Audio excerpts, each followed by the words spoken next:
Bila jenazah dia sampai, Al-Quran tu sentiasa berada di tangan dia. Dia masih peluk lagi Al-Quran tu. Walaupun ada sedikit darah-darah itu, setelah peluk. And then Al-Quran tu dengan dia sama juga macam dia tidur. Daripada jenazah dia lah baunya wangi kepada semua. Yang paling wangi adalah dia. Ya, yang paling wangi adalah dia.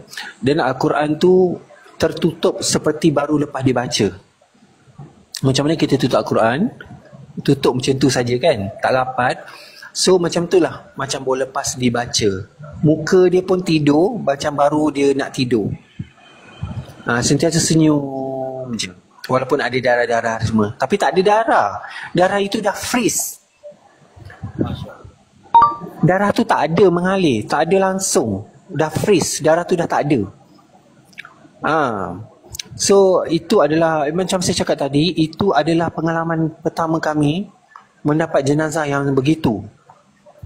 Bila kita ambil jenazah itu, and then kita bersihkan tangan dia apa semua, kita ambil Al-Quran tu, kita terpaksa bagi kat forensik untuk siasat fingerprint dekat situ. Dan ambil balik dan kita terus bagi kepada waris dia. Sekarang ni Al-Quran ada dekat waris dia apa semualah. And then senang, dia ada orang yang senang, kita tutup dia apa semua. And then macam ibaratkan macam dia tidur, kita tak payah kacau. Macam tu lah. Biarkan dia tidur, biarkan dia tidur. Sampailah dia bawa keluar menaiki van jenazah.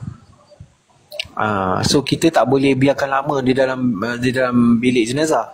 Sebab kita 15 orang tu, kita kena diselenggarakan dengan cepat.